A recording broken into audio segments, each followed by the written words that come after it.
कई बार कथा सुनते सुनते आंखों में आंसू आ जाते हैं। इतना शुद्ध हृदय हो गया आपका कि नेत्रों से जल बहने लग गया। तो कथा से ही तो शुद्धि होगी ना, चित्त की, मन की, हृदय की।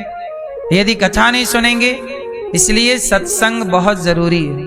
आजकल लोगों का हृदय बड़ा गंदा है, दूषित है, दिन भर उल्टी सीधी बातें सोचते रहते हैं, अशांत रहता है चित्त।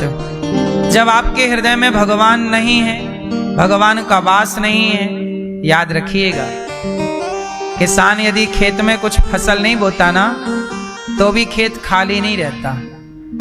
किससे भर जाता है खेत? बोलो, कचरा से। सारी घास वास कचरा।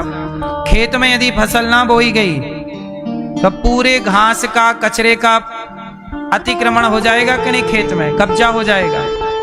बोलो हाँ। इसलिए किसान खेत में फसल बोने के बाद भी निदाई करके कचरा उखाड़ता रहता है। बोलो हाँ कि ना? यदि किसान खेत में बीज बोकर भी फसल का कचरा ना उखाड़े खेत का, तो वो कचरा इतना हावी हो जाएगा कि फसल को पनपने ही नहीं देगा। ये बात सही है कि गलत है? बोलो।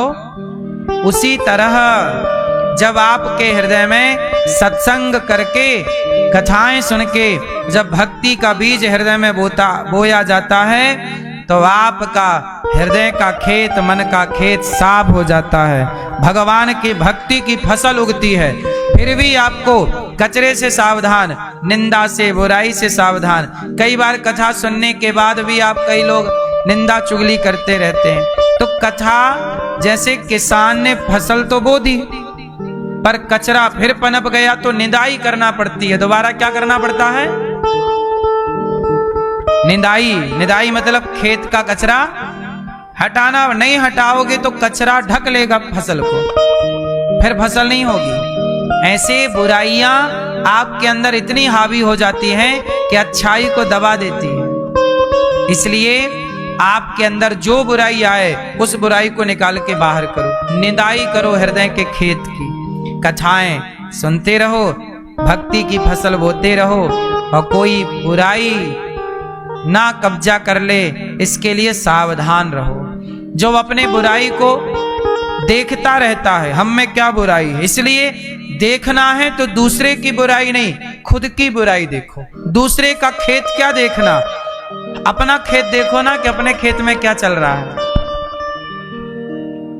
क्यों तुम दूसरे का खेत देखते रहो? अपना भी तो देखो कि तुम्हारे कितना कचरा हो चुका है। निदाई करो, हटाओ कचरा। बुराई देखनी है दूसरे की, क्यों? अपनी देख लो, हम भी तो बुरे हैं। इसलिए कथाएं जब आप सुनते हैं तो हृदय के खेत में भक्ति की फसल बोई जाती है। जब भक्ति की फसल बोई जाएगी तो भक्ति का फल भी प्राप्त होगा। फसल बोई नहीं गई तो फल आएगा कहाँ? इसलिए पहले बुवाई, सत्संग जो आप कर रहे हो, ये बुवाई चल रही है।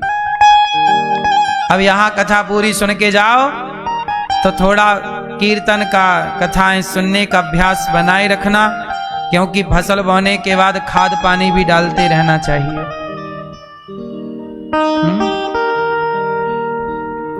भागवत जी सुनी, देवराज इंद्र को नहीं सुनाया गया। भागवत जी का पलड़ा भारी था। ये भागवत प्रत्यक्ष भगवान का रूप है, इसलिए भागवत जी समय निकाल के सुनना चाहिए। जो भागवत सुनेगा उसका हृदय पवित्र होगा, वरना अशुद्धि आ जाएगी विचारों में। एक बार भागवत जी नारद जी ने भी सुनी। तब भागवत जी से भगवान प्रकट हुए और इंद्र का अभिमान दूर हुआ। एक बार नारद जी सारे तीर्थों का भ्रमण करने निकले। नारद जी नारायण नारायण चल रहे हैं। चलो कहाँ चलें? सारे तीर्थ। अहम तो पृथ्वीम यातो ज्ञात्वा सर्वोत्तमामिति पुष्करम च प्रयागम च काशीं गोदावरीं तथा हरिक्षेत्रम कुरुक्षेत्रम श्रीरंगम सेतुबंधनम एवमादिषु तीर्थेषु भ्रममाणैतस्ततः।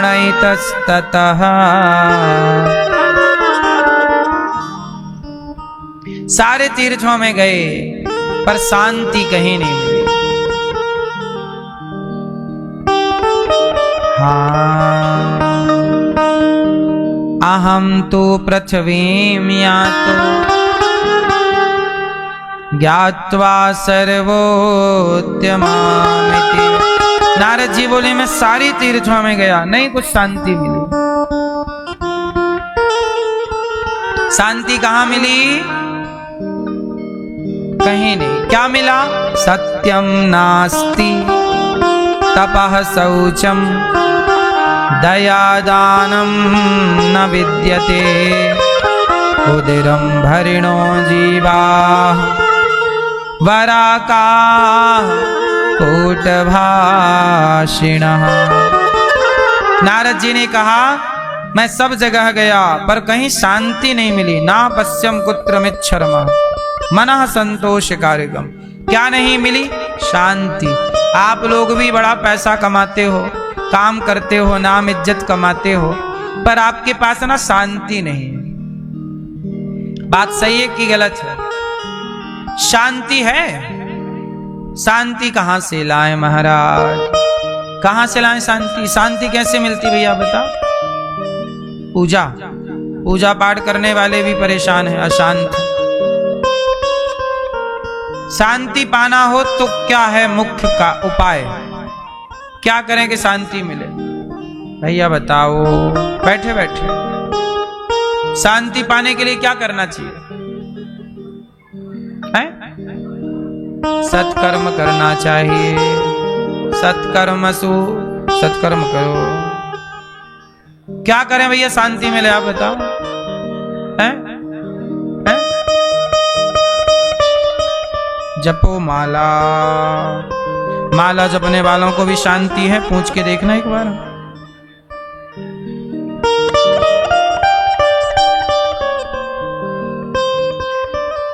शांति है उनके अंदर जो लोग अपने जीवन में जितना ईश्वर ने दिया है उतने में जो लोग संतुष्ट हैं। जहां संतुष्टि है वहां शांति है। जहां संतुष्टि नहीं है वहां शांति जितना मालिक ने दिया है उतने में आपको संतुष्टि है क्या? यदि संतुष्टि है तो रिक्शे वाला भी सुखी है। यदि रिक्शे वाला अपनी कमाई से संतुष्ट है तो रिक्शे वाला भी सुखी है। दुकान वाला भी सुखी है यदि कमाई से संतुष्टि। और कमाई से संतुष्टि ना हो तो अडानी अंबानियों को भी नींद कहाँ आती है? संतोष ना हो तो फिर आपको शांति तो नहीं मिल सकती। पैसा मिल सकता है, पैसा मिल सकता है, सम्मान मिल सकता है, शांति नहीं मिल सकती। जरूरी नहीं है कि जिनका सम्मान ज्यादा है उनके पास शांति हो। जिनके पास पैसा ज्यादा है उनके पास शांति है, इसकी गारंटी है? शांति कब पाओगे?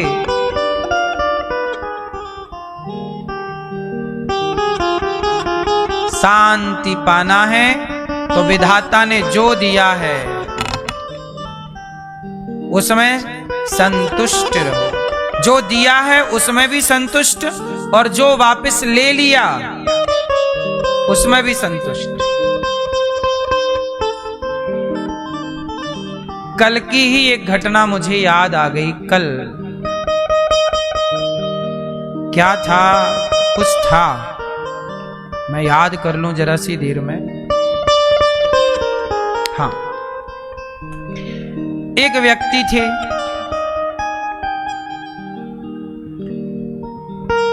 कल हमारी किसी से भेंट हुई तो वो परेशान थे। तो हमने कहा क्यों परेशान हो? उन्होंने कहा महाराज जी नुकसान हो गया। अब पूरी कथा सुनाता हूं, सुनो। ये कथा आप सबकी है। देखो व्यक्ति परेशान कब होता है और कहां होता है, बहुत ध्यान से सुनना। एक आदमी है, माना कि वो आदमी आप सब हैं, हम सब। एक आदमी है, उसका नाम है हरि। नाम ले लेते हैं। एक आदमी है, उसका नाम है हरि। उसने जीरो से स्टार्ट किया अपना काम। कोई पैसा नहीं था, उधार लिया उसने 1000 रुपए किसी से। 1000 रुपए से उसने अपना बिजनेस स्टार्ट किया, काम स्टार्ट किया। करते करते साहब वो बहुत बड़ा आदमी बन गया, बहुत सफल हो गया। 10-20 साल बाद तो उसके पास करोड़ों की संपत्ति आ गई। बड़ा महल, बड़ी गाड़ी, बड़ा नाम, बड़ा यश। फिर एक दिन क्या होता है कि उसके पास माना कि 500 करोड़ आ गए। 500 करोड़। कितने करोड़ आ गए? 500 करोड़ का मालिक बन गया। फिर एक दिन क्या हुआ, उसके बिजनेस, उसके काम में उसे लगा नुकसान। तो 500 करोड़ में से 250 करोड़ का नुकसान हो गया। अब कितना बचा? 250 करोड़ का मालिक अभी भी है। 250 करोड़ का मालिक है। पहले उसका नाम बहुत था, थोड़ा नुकसान हुआ तो उसका नाम भी कम हो गया, पर नाम अभी भी है। 250 करोड़ फिर भी है। वो रो रहा था, महाराज जी हम बर्बाद हो गए, बर्बाद हो गए। अब मुझे आप लोग बताइए, वो बर्बाद हुआ कि नहीं हुआ? बोलो भाई, नुकसान कितने का हो गया? 250 करोड़ का। बड़ा नुकसान है। लेकिन यदि आप ऐसे देखोगे कि नुकसान 250 करोड़ का हो गया तो बड़ा दिखेगा, फिर आपको बड़ा बड़ा कष्ट होगा यार, 250 करोड़ का नुकसान। लेकिन जरा सोचिए, मैंने कहा कि भाई तूने शुरू कहां से किया था? जीरो से। सामान्य आदमी के पास तो 1 करोड़ भी नहीं है। सामान्य व्यक्ति के पास तो 1 करोड़ भी नहीं है। हमारे देश में करोड़ों लोग ऐसे हैं जो 1 करोड़ भी नहीं देख पाते पूरी जिंदगी में, और तेरे पास अभी भी 250 करोड़ है। 250 करोड़ की संपत्ति है तो तू फिर भी रो रहा है। अरे तूने जीरो से स्टार्ट किया था तो 1 करोड़ के योग्य नहीं था। परमात्मा ने तुझे 250 करोड़ का मालिक बना के बिठाया। जो चला गया उसके लिए क्यों रोता है? जो बचा है उसमें भी तू खुश रह सकता है, और वो जो बचा है वो भी औरों से ज्यादा है। वो भी औरों से ज्यादा है। अब बताइए कि संतोष हो तो जितना है बहुत है कि नहीं? औरों के पास तो देखो, अब मैं आपकी बात करूं, आप लोगों ने ये जो कपड़े पहने हैं अपने, आपकी शर्ट कितने रुपए की है भैया आपकी? हाँ चलो तो आप बताओ। 500 की। और ये भैया आपकी ऊपर वाले 500। ये इनकी शर्ट ना 500 की है। आप इन शर्टों को भी 1 साल और पहनना, और पहनने के बाद आप फिर बोलना कि भाई साहब ये शर्ट अब हम किसी को देना चाहते हैं, तो लेने वाले ना 500 लोग खड़े हो जाएंगे।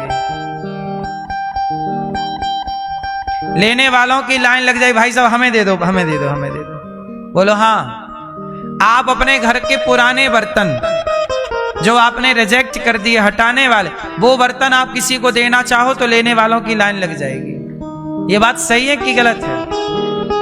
आप ही दीपावली की साफ सफाई में आप लोगों के यहाँ जो कबाड़ निकले, वो कबाड़ में पुरानी कढ़ाई हो सकती है, पुरानी गिलास हो सकती है, पुराने बचे बर्तन हो सकते हैं, पुराने कपड़े हो सकते हैं, पुराने जूते हो सकते हैं, पुरानी चप्पलें हो सकती हैं। आप ये सारी चीज किसी को दोगे ना तो इन सारी चीजों को वो लेने वाला बड़ी खुशी से लेगा कि भाई साहब हमारे पास चप्पल नहीं थी आपने दे दिया, हमारे पास कढ़ाई नहीं थी आपने कढ़ाई दे के बड़ी कृपा की, जबकि वो आपके घर में फालतू थी, रिजेक्ट थी। इसका मतलब ये है कि जो आपका उतारा हुआ लेने को तैयार है उनसे आप सही हैं? बोलो हाँ। संतुष्टि है तो आप उनसे कितने अच्छे हैं, और संतुष्टि नहीं है, और वो आदमी यदि तुम्हारी इस शर्ट को लेकर के संतुष्ट है और तुम 2000 की शर्ट पहन के भी संतुष्ट नहीं हो, तो तुम्हारा उतारा पहना हुआ वो यदि संतुष्ट है तो तुमसे ज्यादा सुखी वो है, क्योंकि वो संतुष्ट है। इसलिए जिस पक्ष में संतुष्ट है सुख उसी पक्ष में है। सुख कहाँ है? बोलो सुख कहाँ है? बोलो मेरी मां, सुख कहाँ है? जहां संतोष है। जहां संतोष है वहां सुख है, और जहां संतोष नहीं वहां। इसलिए कहता हूं विधाता ने जितना दिया है बहुत दिया है। हम लोग परेशान होते हैं, उसके पास तो बहुत, हमारे पड़ोसी के पास तो 4 मंजिल वाला घर है, हमारे पड़ोसी के पास तो बड़ी गाड़ी है महंगी वाली, उस पड़ोसी के पास तो 5000 का जूता है, उसके पास तो ये है। मैयाएं भी, अरे वो हमारी पड़ोसन के पास तो रानी हार है इतना बड़ा वाला, इस तरफ वाली बगल वाली के पास तो सोने का पैंडल इतना बड़ा वाला है। ये हमारी माताओं को भी नींद थोड़ी आती है बढ़िया से, पड़ोसन का हार दिखता है इनके सपने में, उसके पास बड़ा वाला है। दूसरे के पास क्या है ये देखोगे तो सदा परेशान रहोगे, हमारे पास क्या है ये देखोगे तो सदा सुखी रहोगे। और हमारे पास जो है वो औरों से ज्यादा है। बोलो हाँ। हमने बताया ना कि आपके कपड़े उतारे हुए भी लेने वाले हैं, इसका मतलब उनसे आप बेहतर हो। बोलो हाँ कि ना। इस दीपावली में ये करके देखना, पुराना सामान किसी को देना, लेने वाले 4 ना जाए तो कह देना। बात सही है कि गलत हम बोल रहे हैं? सही है ना भैया? बाजारों में पुराने कपड़े भी बिकते हैं, पता है आपको? और लेने वाले वो कपड़े लेके पहनते हैं। नहीं फिर इसलिए ईश्वर का धन्यवाद देना सीखिए। हे ईश्वर, पैसे के पीछे अपना जीवन ना बिगाड़ो, धन्यवाद दो और जीवन में खुश रहा करो। आपकी खुशी ज्यादा महत्व रखती है। आपका पैसा ज्यादा महत्व रखता है कि आपकी खुशी? बोलो। लेकिन आप लोग पैसे के लिए ना अपनी खुशी बर्बाद कर देते हैं। इसलिए पैसा उतना ही कमाओ जितने पैसे से प्रसन्नता बनी रहे। कई बार ज्यादा पैसा कमा के भी आप परेशान हो जाते हैं। क्यों मैया? आप मुस्कुराती हो कि नहीं, हंसती हो कि नहीं? जो दिया परमात्मा ने उसमें संतुष्ट हो आप? क्या अभी और कुछ कमाना है, और कुछ पाना है? महल अटारी लंका वंका तो नहीं बनवानी सोने की हैं? हंसा करो, मुस्कुराया करो। जिंदगी है साहब। हम लोगों को देखते हैं लोग परेशान हैं, भागे जा रहे हैं गधों की तरह, रो रहे हैं। इतना भी जीवन तंग नहीं कर रहा है भाई। ईश्वर का धन्यवाद दो। सूखा रूखा खाए के ठंडा पानी पी, देख पराई संपत्ति मत ललचाए जी। किसी का देख के ललचाओ मत। जो दिया मेहनत करो, आप मेहनत करो, अपने को बेहतर बनाओ, अपनी मेहनत जारी रखो, अपने को बेहतर बनाते रहो और जितना मालिक देता चले उतने में खुश रहो। रोज हंसो, मुस्कुराओ, गाओ, नाचो, खेलो, कूदो और रोज खुशियां मनाओ। रोज दीपावली मनाओ, रोज खुशियों के दीपक जलाओ। दूसरों को देखकर के ईर्ष्या द्वेष ना पालो। भगवान बहुत दिए हैं, बहुत।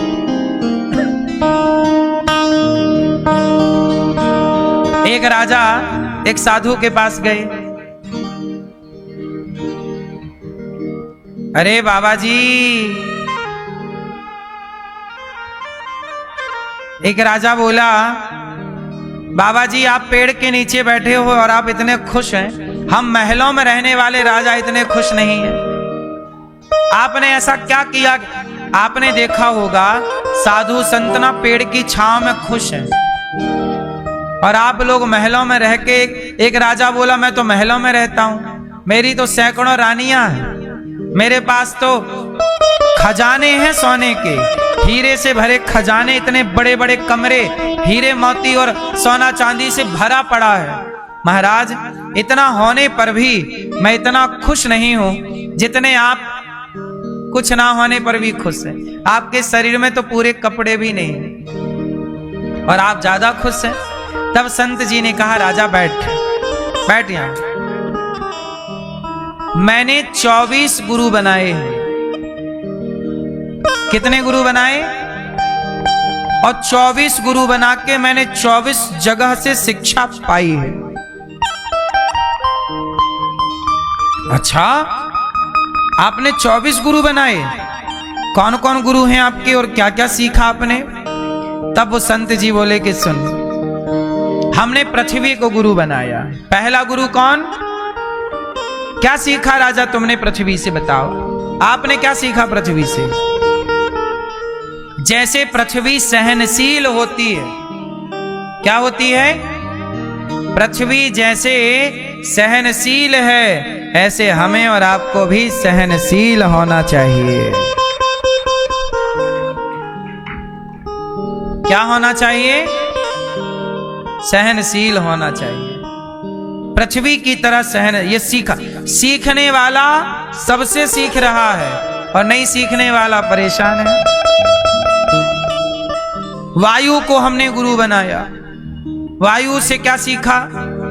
जैसे वायु सुगंध से गुजरे, दुर्गंध से गुजरे, पर वायु ना सुगंध में आसक्त होती है ना तो सबको छोड़ती हुई आगे बढ़ती है। गुलाब के बगीचे से गुजरेगी तो गुलाब की खुशबू थोड़ी दूर तक लेगी, फिर छोड़ के फिर आगे चल पड़ेगी। ऐसे ही आप सुख में रहो, दुख में रहो, पर दुख सुख में बंधो मत।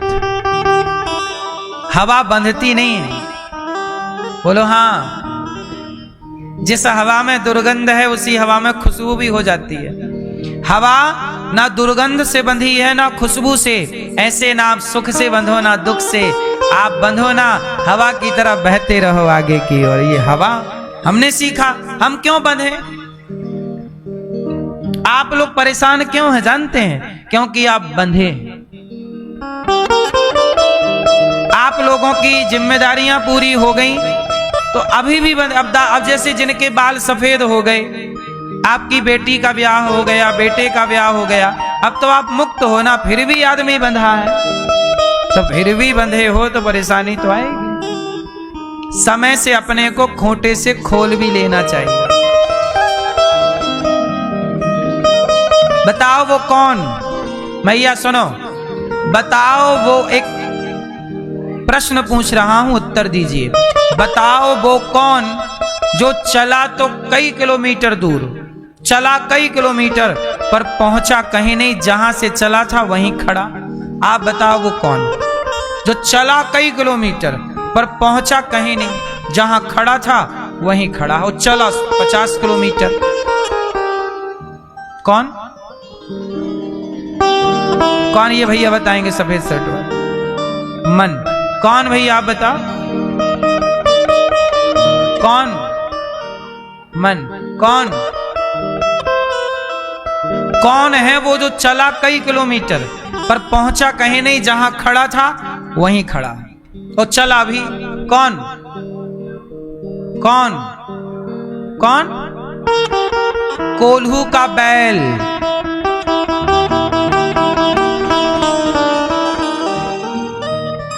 कौन? कोल्हू का बैल खूंटा गड़ा, चला 50 किलो, दिन भर चल रहा है। बैल दिन भर चला पर पहुंचा कहां? कहीं नहीं, जहां से चला था वहीं खड़ा और चला भी, क्योंकि खूंटे से बंधा था। ऐसे आप लोग भी इस संसार के खूंटे से बंधे हैं, चल रहे हैं सारी जिंदगी, पहुंचे कहीं नहीं। पहुंचे कहीं नहीं क्योंकि खूंटे से बंधे थे। इसलिए कहता हूं, खोलो अपने को, मुक्त करो अपने को, कोल्हू का बैल ना बनो। आप लोग भी 10 साल पहले जहां खड़े थे आज 10 साल बाद भी वहीं खड़े हैं। आप बताओ 10 साल पहले आप कितना भगवान का भजन करते थे और आज 10 साल बाद आप कितना भजन कर रहे हो भगवान का। 10 साल पहले आपका मन कितना एकाग्र हुआ और आज 10 साल बाद आपका मन कितना एकाग्र हुआ।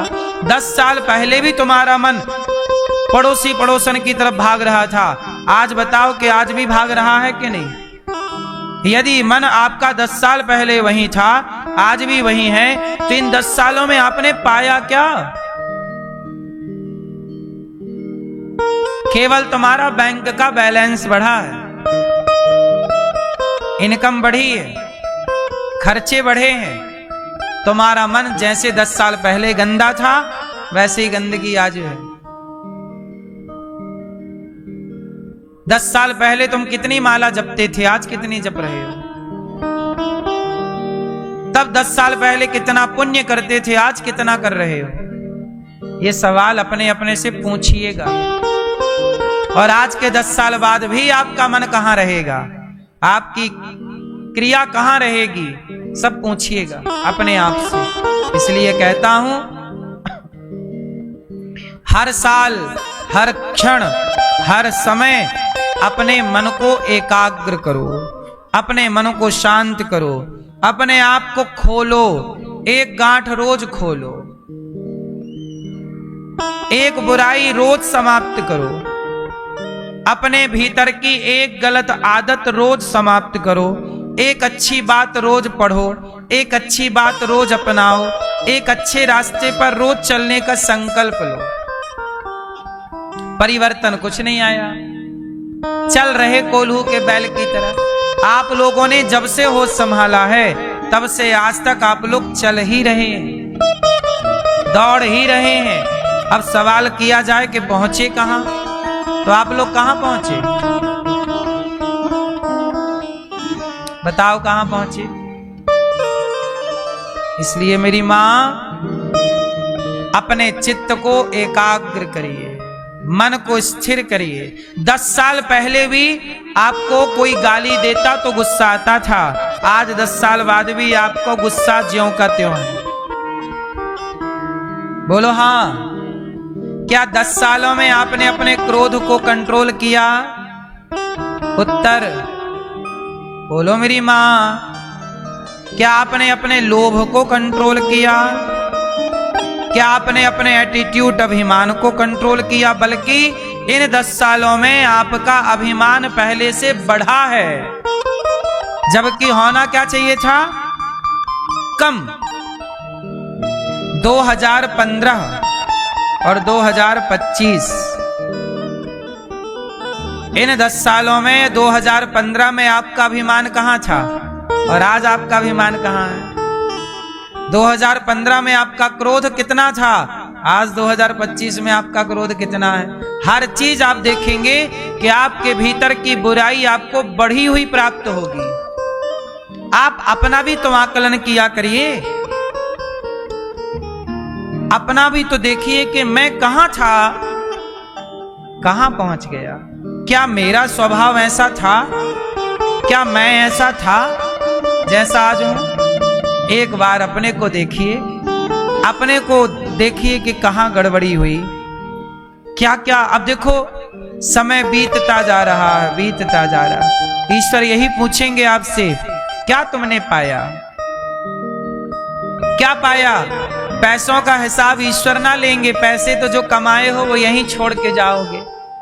कितना भजन किया है तुमने, राम नाम ना गाया तूने, बस माया ही जोड़ी। राम नाम के सिवा साथ ना जाए, फूटी कौड़ी। हिसाब तो होगा ना मेरी माँ। कमाया है जो आपने कमाया है, वो यहां आपने जो कमाया वो दूसरा खाएगा, आप थोड़ी खाओगे।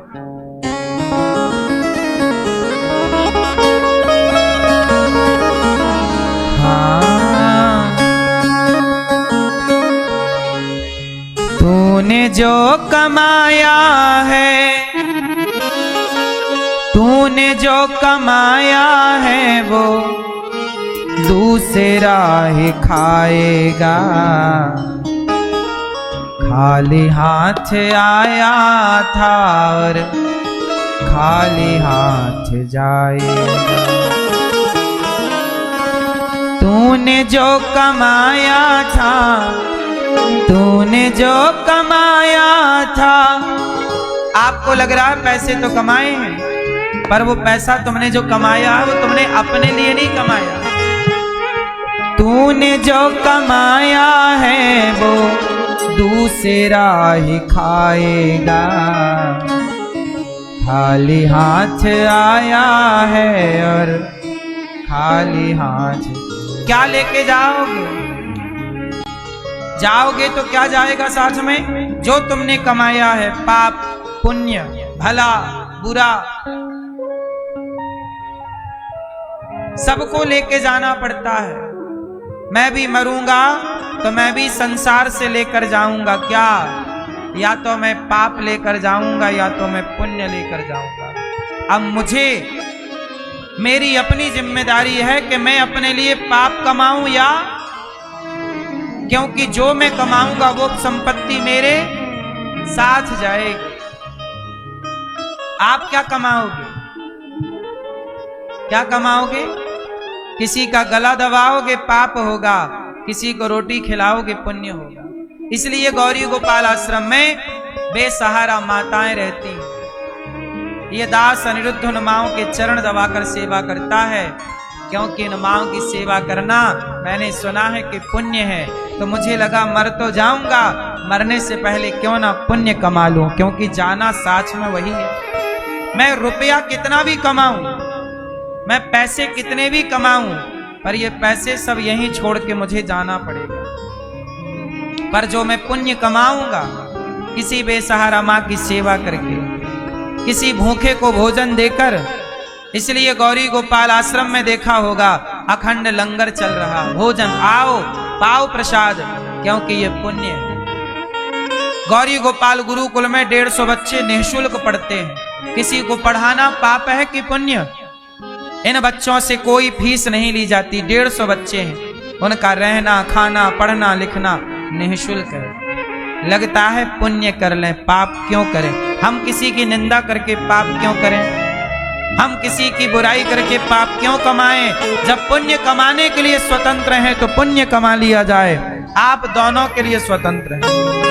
या तो आप पाप कमाइए या पुण्य। पाप कमाओगे ना, कोई हाथ ना पकड़ेगा। कमा बेटा कमा, परिणाम तो बाद में आएगा। बच्चा एग्जाम में जो लिखता है ना, वो सही लिखे या गलत, वो लिखता रहता है। पीछे खड़ा टीचर देखता रहता है। टीचर को पता होता है ये सही लिख रहा है कि गलत, पर टीचर बोलता कुछ नहीं है। विधाता खड़ा सब देख रहा है। तुम जो सही कर रहे हो वो भी देख रहा है, और जो तुम गलत कर रहे हो वो भी।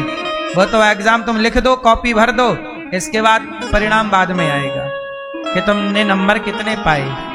तुम कर लो अभी, तुम शराब पी लो या दूध पी लो, तुम झूठ बोल लो या सच बोल लो, कोई ना रोकेगा तुम्हें। तुम चाहे पाप कमाओ चाहे पुण्य, आप दोनों के लिए स्वतंत्र। प्रिय भक्तों, जब नारद जी ने देखा सत्यम नास्ति तपः शौचम, कलयुग में सत्य नहीं, दया नहीं, शांति नहीं, शांति मिलेगी संतुष्टि से। नारद जी ने वृंदावन आकर देखा एक कन्या उदास। देवी तुम कौन हो? महाराज मैं भक्ति हूं। आपका दुख दूर कैसे होगा? बोले भागवत।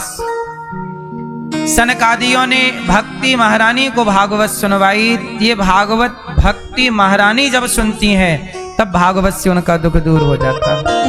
ये भागवत वो हैं जिन्हें भक्ति भी सुनती। अच्छा, भक्ति महारानी प्रकट हो गई सनकादियों के मध्य। कहाँ बैठूं? बोले संतों के भक्तों के हृदय में। भक्ति सुतौ तौ तरुणौ गृहीत्वा प्रेमैक रूपा सहसा विरासीत्।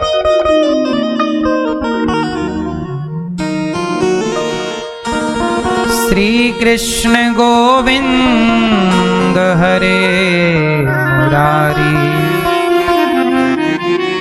हे नाथ नारायण वासुदेव भक्ति सुतौ तौ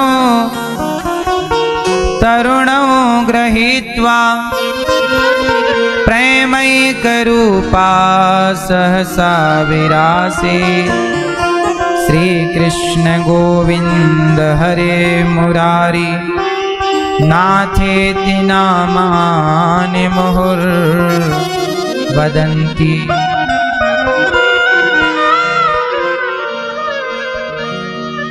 चरणों में गिर पड़ी। भक्तों ने कहा जाओ हृदय में जाकर के बैठ जाओ। भक्ति जाकर के हृदय में जाके भक्तों के बैठ गई। नारद जी ने सनकादियों से कहा महाराज कोई पापी व्यक्ति भागवत से तरेगा? बोले हाँ, पुण्यात्मा भागवत सुने तर जाए, पापी भागवत सुने तर जाए। कोई तरा? हाँ, तुंगभद्रा नदी के किनारे एक गांव था, नाम था उत्तमपुर।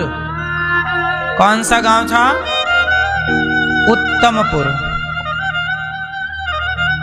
उस गांव में एक पंडित जी रहते थे, आत्मदेव।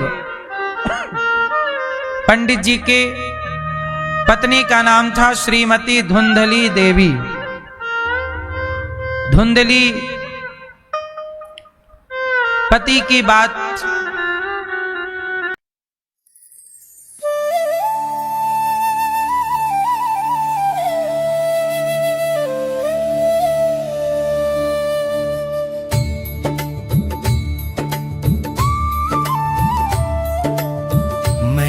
मोरी मैं नहीं माखन खायो, मैया मोरी मैं नहीं माखन खायो।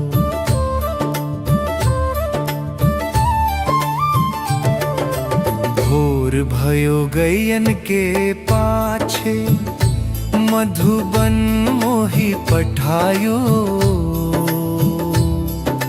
चार पहर बंसी वन भटको सांझ परे घर आयो। मैया मोरी मैं नहीं माखन खायो, मैया मोरी मैं नहीं माखन खायो।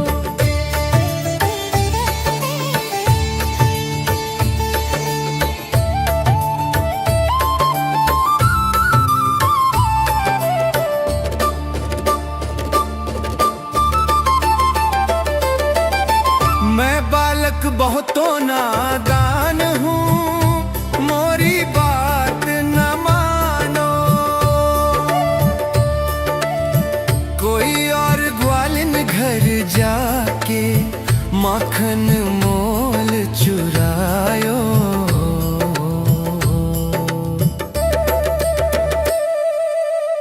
मैया मोरी मैं नहीं माखन खायो, मैया मोरी मैं नहीं माखन खायो।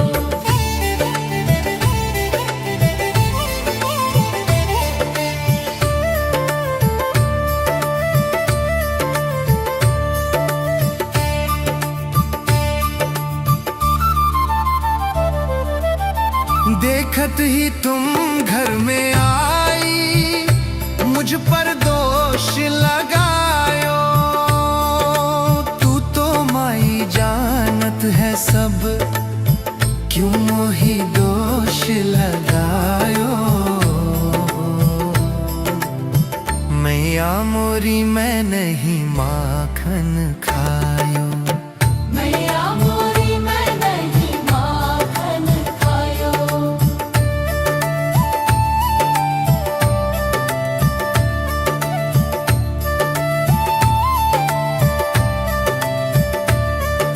सूरदास प्रभु कहत सुनो माई, यह सब सखियन रचायो।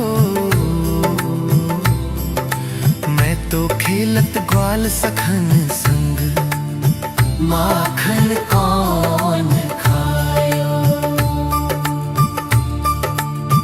मैया मोरी मैं नहीं